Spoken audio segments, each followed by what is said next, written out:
up until 180 days. This meeting will take place online at 2 o'clock today. You can visit our website, WSMV.com, to find out how you can watch that meeting. We're in Nashville. I'm Tosin Fakile for News 4.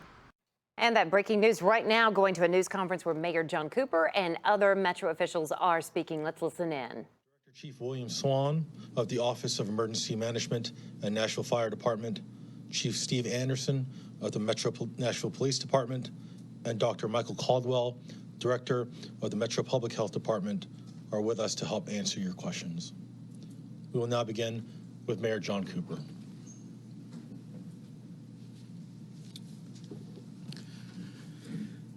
Good morning, Nashville. Now, we're known around the world as Music City, USA. Nashville is also lucky to be a healthcare industry capital. And in fact, more than 500 healthcare companies have operations in Nashville. Now, two of our major healthcare partners providing care to thousands of Nashvillians and fighting COVID are HCA Healthcare and Vanderbilt. And these two companies have modeled the path of the virus and are here today to talk about their findings. Now, I'm glad to welcome Dr. Edmund Jackson, HCA's Chief Data Officer, who's joining us remotely to discuss HCA's COVID-19 model and what it might tell us about how our efforts to flatten the curve are working in Davidson County. I'd also like to welcome Dr. John Graves, Associate Professor of Health Policy at Vanderbilt University School of Medicine, who is joining us remotely as well to discuss Vanderbilt's COVID-19 model. Now, I'm grateful to both Dr. Jackson and Dr. Graves for lending us their expertise this morning to inform us of our progress in flattening the curve of the coronavirus in Nashville and Davidson County. Now, I've asked them to join us today because their respective models are specific to Nashville, and I want you to see the science behind the social distancing efforts and the public health policy choices. Now, your commitment to social distancing is having an effect, and you will be able to see that on our local COVID-19 curve. Now, one thing to keep in mind is that we cannot let up our efforts after the day that we peak.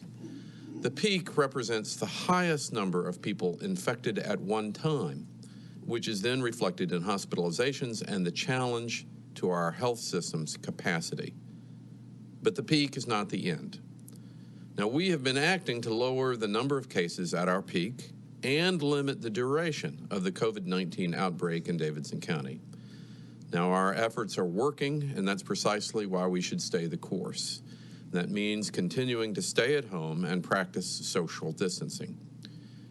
Now, yesterday, the Tennessee Department of Health informed us that the vendor it uses to collect COVID-19 data had a computer failure that impacts all local health departments statewide, and as a result, we are unable to report new confirmed cases until the Tennessee Department of Health finds and fixes that problem. And we will provide an update as soon as this issue is resolved, but in the meantime, the Metro Public Health Department is making all available efforts to gather all the COVID-19 patient data it can from our local health care partners, and Dr. Jahanger will share the locally collected data.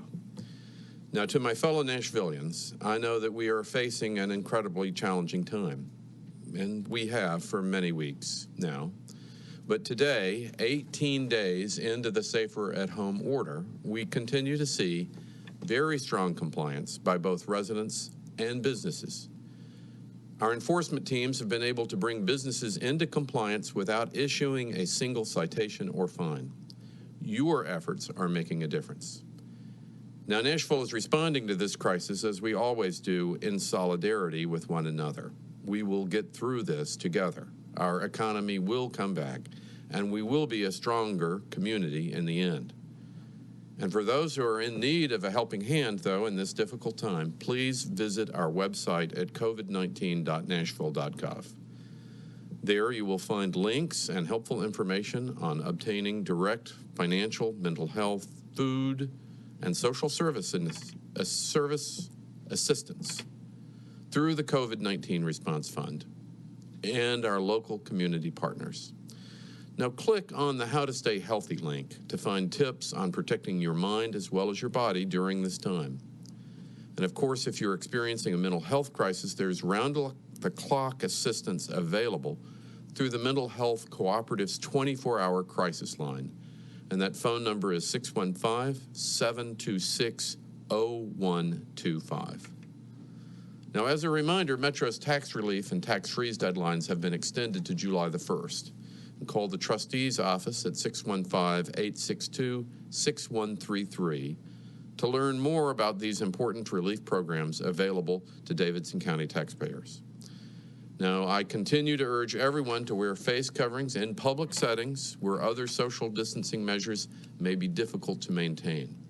You can donate homemade masks to the Community Resource Center at 218 Omohundro Place, Monday through Friday, 9 a.m. to 3:30 p.m. Now, with that, I will turn this over to Dr. Alice Jahanger, Chair of the Metro Coronavirus Task Force. Thank you.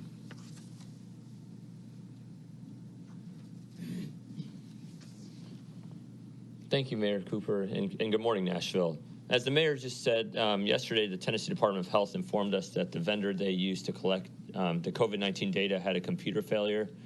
And so while this information is not available from the state, the team of the Metro Health Department has been working tirelessly this morning to compile information, and I'm happy to report, as the mayor was speaking, I was just handed some information I'd like to share with our community. We had one additional death report yesterday, bringing the total death to 13. I express my deepest sympathies to this gentleman's friends and family.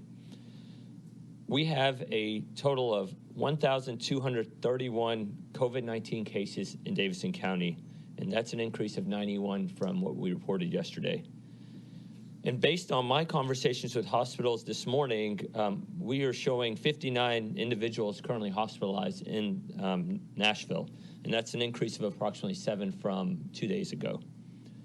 Now, if we get more information formally from the state before tomorrow's press conference, we'll make sure to put out the updated information on our website, covid19.nashville.gov, as well as send a release to the media.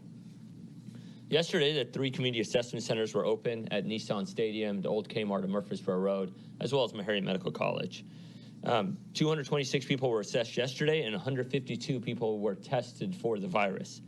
Since last Monday, our assessment centers have screened over 1,500 individuals and have tested nearly 1,960 to be exact. They are open to all Nashville residents, and there's no cost, even if you need a test. The wait times continue to be under 10 minutes for the assessment and the test, and the results have been returning within 1 week. The assessment centers will be open again tomorrow from 9 a.m. to 3 p.m. In addition, yesterday, 238 people called our assessment hotline, and since March 27th, 4,285 people have called the hotline. The wait times for the hotline are less than 1 minute, and if you think you're having symptoms, please call our hotline at 615-862-7777. This hotline is open 7 days a week from 7 a.m. to 7 p.m., and the phone lines are staffed by medical personnel. The hotline and the centers make up our community assessment system and increases our capacity as a city to assess and test our individuals here in Davidson County and ease the pressure off of our healthcare system. As the mayor said, we will have representatives from HCA and Vanderbilt here this morning to speak about the modeling and the progression of the virus in Nashville. While this modeling may give us encouraging news, we must remember that we are not yet at the peak of this virus. We are still in the upward part of the curve. It is important to remember the peak is the highest point at which people are infected at a single moment in time. From there, the number will start declining, but people are still infected. And just because we hit the peak does not mean that we are over and can go back immediately to normal. We will still need to stay at home after the peak, and we will see, and as we see sustained decline in cases and as we broaden access to testing, we will begin easing up restrictions and starting to get back to what we knew before. We may be apart, but we must come together to combat the virus. That means we have to stay vigilant and we have to stay the course. Stay at home, go out if absolutely necessary, and plan ahead and make less frequent trips you need for essential items. I'm grateful to all of you for your perseverance and dedication. And with that, I'd like to introduce Dr. Edmund Jackson, Chief Data Officer for HCA Healthcare. Thank you. Thank you, Dr. Jahanger. As you can imagine, HCA Healthcare, we run 165 hospitals across the nation. The role of modeling has been absolutely critical in predicting, managing this crisis. And we've been using a couple of different models in order to do that. The first is a model created by Chris Murray and his team at the IHME. This is the model that you've seen in the news that Dr. Fauci, the White House, and many governors across the nation are using to predict the progression, peaking, and eventual decline of this pandemic. Now, that model is based on the experience in Wuhan, in Italy, and Spain, and often, well, in its most recent incarnations, is very deeply affected by the timing between social policies being put into place and the peak of the pandemic being reached. That's a really great model.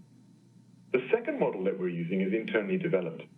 At HCA, we have a tremendous privilege of serving patients from Florida through to California. And so we've seen the progression of the pandemic in various different phases. And what we've seen in one place, we can learn from and apply in another. In particular, we saw early outbreak in California in the San Jose market, and we've been monitoring that very, very closely. Now, there's a very big difference between the case count of COVID and how that translates into the load on the hospital system. In particular, people in ICU, and beyond that, people requiring ventilators. That's the key thing that we need to manage. When we hear in the news about bending the curve, that is what the resource is that we're trying to protect. So here's the good news. The pandemic that we were originally expecting, the curves that were originally being predicted have been brought down. Sensible policies, and more than that, the adherence to those policies by the citizens of Nashville and across the nation has brought that curve down to a point where we're actually able in Nashville right now to keep up with the pandemic. So here's the story. I'm not a clinician. I'm a doctor of data, and I can only tell you what the data says, and it says this. Social distancing is working. We have this within our ability to manage so long as we continue to adhere to those policies. So from our frontline workers, from the rest of Nashville, thank you for doing so. Please continue to do so, and together we'll overcome this. Thank you, Dr. Jahangir.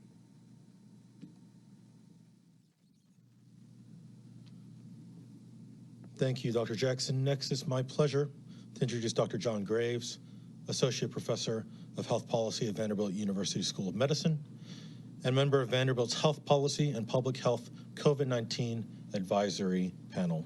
Dr. Graves. Thank you. I'd like to share some slides on my screen if I can get control here.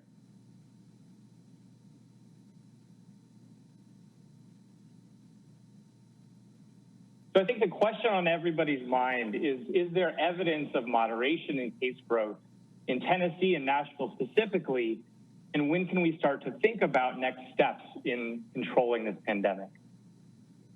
What we've seen from the international experience is that countries that have successfully curbed the epidemic, at least in this initial phase, have done so through a combination of social distancing and widespread testing. What I'm showing you here is what we're calling our ejection plots, and these are plotting the case series data a little bit differently than you might be used to. This line is tracing out a trajectory over time for South Korea. And what you can see is the initial phase of the epidemic, case growth, daily case growth, rose at an exponential rate. And then the effects of social distancing and other policies set in, and all of a sudden, the country ejects off of that initial trajectory. So the question is, what are we seeing in Tennessee? What the actual data as of yesterday afternoon show is that Tennessee followed a similar trajectory as almost every other geography across the world. And we're finally seeing, as a result of the social distancing now being practiced by many of our fellow Tennesseans, evidence of Tennessee at the statewide level starting to remove itself from that initial exponential trajectory. Now let's ask the question of what we see here in Metro Nashville. In fact, we see that a lot of the moderation in case growth across the state has been seen as well in Metro Nashville, even to a somewhat greater extent. So this is really good news, demonstrating proof of concept that the social distancing practiced by our citizens is having an impact in reducing our case growth to levels that would not be predicted by an exponential growth model, at least as we were experiencing it even 2 or 3 weeks ago. Now, what I'll say here is that South Korea is a nation of 50 million people, 52 million people. And so the case growth that they're seeing is substantially at a population level, substantially lower than what we're seeing here. The question is, how do we predict this forward so that we can start to think about next steps in terms of controlling the epidemic? Over the last several weeks, a team at Vanderbilt of epidemiologists, health economists, health services researchers, and clinicians has been developing a model that's very unique to Tennessee. It's calibrated with actual Tennessee data, and it learns as the situation in Tennessee changes. And so we're able to use that model to predict Tennessee's specific needs moving forward. We're currently modeling 3 scenarios because we can't know exactly what that trajectory will look like over the coming weeks and months.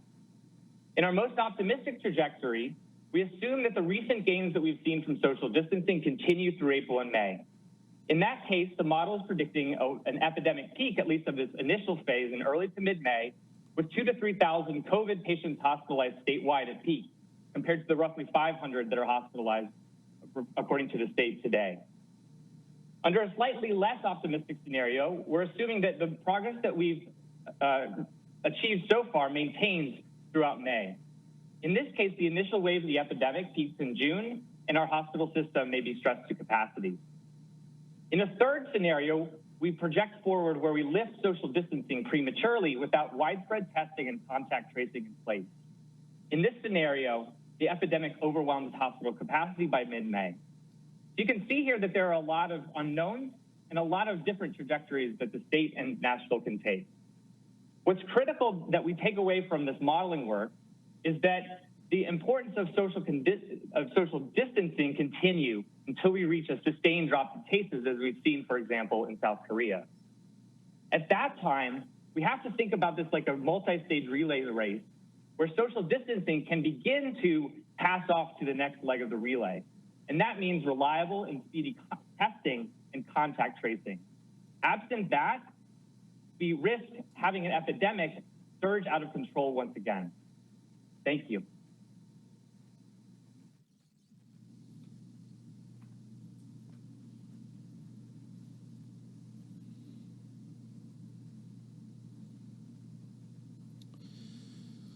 Thank you, Dr. Graves and Dr. Jackson, for joining us this morning. We'll now start the Q&A portion of today's briefing. I will announce your name from the podium, and you may proceed by asking your question over the air. We'll start with Stephen Elliott. Stephen? Hi, thank you. I was wondering if the representatives from HCA and Vanderbilt could answer whether they think we're testing enough right now to inform their models. Dr. Graves. I would say the short answer would be no. Our model has to assume that only a fraction of people who are infected have been tested. And we've seen some delays and stalls in testing over the last month or so. So I think we're definitely not at the place right now where we have that widespread testing that would be a necessary condition to start to relax social distancing. Dr. Jackson? Yes, I'd agree with Dr. Graves on that. The testing is critical in order for us to understand when it's safe to relax some of the social distancing and be able to detect an outbreak fast enough to be able to control this moving forward. So more testing is good. Thank you. Tosin Fakile, News 4. Good morning. Thank you so much for bringing this information to us.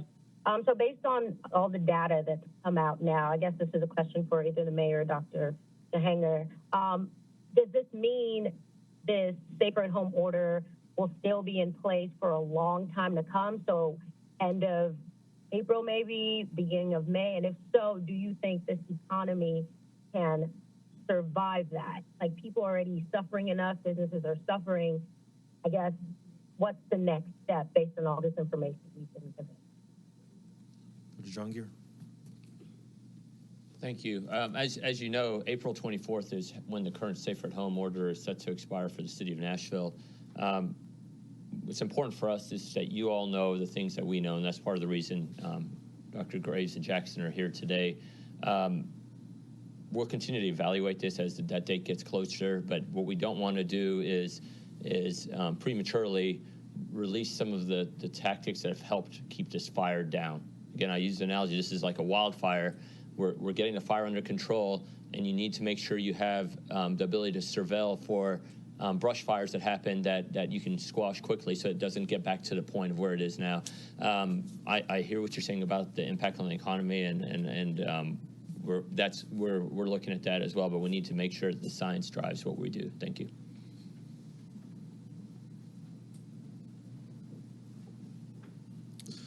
Peter White at the Tribune. Mr. White. I have two questions. I'm not sure whether Dr. Caldwell or Dr. Jahanger could take them. Either one, doesn't matter. One question, I want to know if there's any news on the demographic data that people said they were looking at in terms of Nashville COVID cases, the ethnicity breakdown. And my second question is has to do with the actual disease and the deaths in terms of the counting. Are we, and then actually I have a third question about the virus. That one actually is easy. If the host dies, does the virus die? That's one question. And then in terms of the undercounting, I'm concerned that we're only counting people that have been tested for COVID, and if they test positive and then die, then they're counted. But what about people who die at home that were never tested? Do we have an estimate of those numbers? Thank you. Thank you, Mr. White. Dr. John Gear. That's right, thank you. Regarding an update on the demographic information, no, I don't have an update for you right now. We're working tirelessly on that, and I promise you as soon as I have it, you will have it. Regarding the question of any virus, I mean, any virus lives inside of an organism longer is alive, the virus typically will die at a certain point. So that's just generality of virus virology. And then the third question regarding deaths reported, we rely on what the medical examiner and the physician who calls the time of death or reports the death. Whatever the diagnosis is that is reported on the death certificate is how we determine if a death is COVID related or not. So those are my answers. Thank you.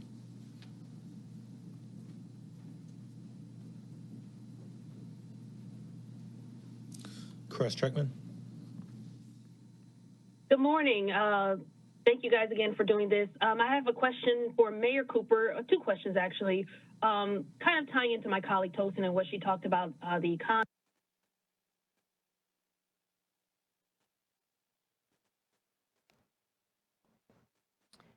All right, so you've been listening to this news conference with Mayor John Cooper and Metro officials right here. The very latest numbers that we are hearing again, we know that there has been sadly another death in this case. So now the total number of deaths in Davidson County is at 13. All right, we can hear now, so let's listen back in. I mean, this is going to be the worst in 80 or 100 years, also the sharpest. And that's why we're so focused on trying to get this under control and over with so we can get back to normal. The best thing we can do is to try to get this over with. The concerns that I have heard locally is, one, it's devastating, and two, this is the right thing to do.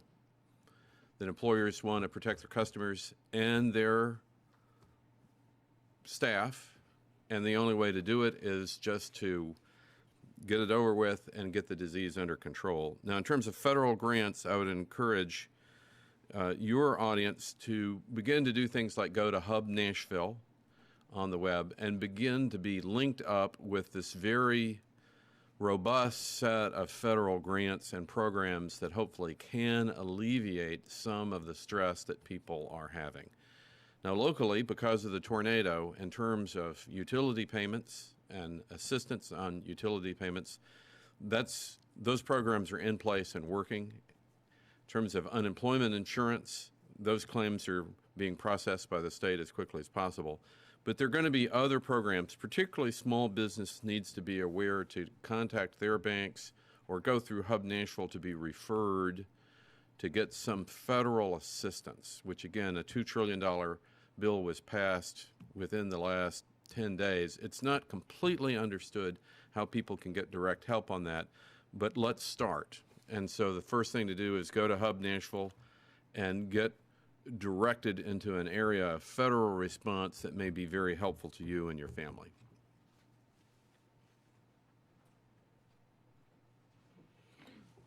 Brett Kelman at the Tennessean. Go ahead, Brett.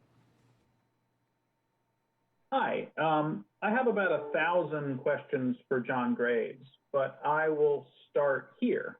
Under the status quo track in your modeling, can you tell us about the estimated statewide peak, hospitalization numbers, and projected deaths? So we'll be releasing a full briefing on that on Friday. I forgot to mention in my comments. Under the status quo, what we're assuming is the transmission number, which is the average number of individuals that an infected person infects themselves, remains at its current estimated number, which we're estimating for Tennessee to be about 1.4.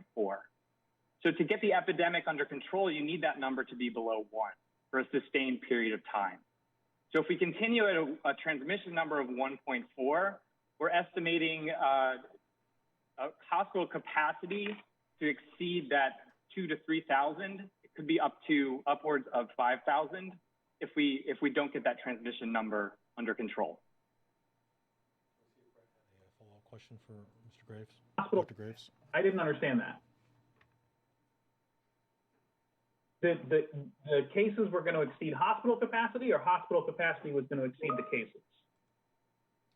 Well, the hospital capacity numbers is changing every day with the surge capacity that's putting through. So what our model is doing is projecting a total number of occupied beds in the state. And the number I just described under our most optimistic scenario would be that the number of occupied beds in the state is about 2,000 to 3,000. If we don't continue on the trend line that we've seen recently and stall out at about 1.4 for that transmission number, then the number of occupied beds in the state would get closer to 5,000. Now, if you look at the University of Washington model, they use a capacity threshold of about 7,800 beds total across the state.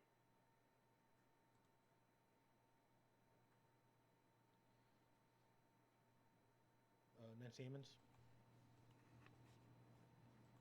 For Dr. Graves, thank you for your work on this. I appreciate it very much, and so does our community. Can you talk a little bit more on the issue of beds, especially the Music City Center? Do you anticipate needing those beds now or not needing those beds? Can you go through the numbers again, if you don't mind, sir? I'm going to ask that we wait until we're releasing a major report this Friday, where we can go through those type of assessments in a little bit more detail than I can do here. What I can tell you is what was on the slides, which is that in our most optimistic scenario, there would be 2,000 to 3,000 hospitalized COVID patients. And under less optimistic scenarios, that number could exceed 5,000 in our most pessimistic scenario, where social distancing is prematurely lifted without contact tracing and widespread testing to take its place. So I will defer till Friday to where we can make a little bit more precise answer to that question. And our last question comes from Nayeli Alamia with 96.7 FM. Hi, good morning. My question is, well, I have a couple of questions. When someone has been tested positive and do their quarantine at home for 14 days, what is the process afterwards? Are they being tested once again, even though we are in low of supply for testing? That's one of my questions. Another question that I have is that some women who are pregnant are wondering, like, when they give birth, is the child also birthed with, or do they also have COVID-19? The first question is, are they tested twice, and then what pregnant women? Thank you. Good hearing from you today. In short, no, a person is not tested anymore to confirm that they no longer have the virus. You are cleared of the virus when you are, it's been a minimum of 7 days, and you're asymptomatic for 3 days. So so if that takes you 11 days or 14 days, that's how you're clear to the virus. Regarding the transmission of a mother to a child, to my knowledge, that's not happening. Now, as we've reported previously, there's some 1-month-olds and 2-month-olds that tested positive. So a mother, once the child has been delivered, and the child can get sick just like any other virus that the mother or any family member can transmit to the child. But to the best of my knowledge, I've not read about or heard of maternal to fetal transmission intra-utero. Thank you.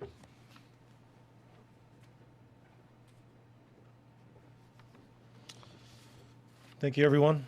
A recording of this press briefing will be made available later this afternoon. Thank you for joining us.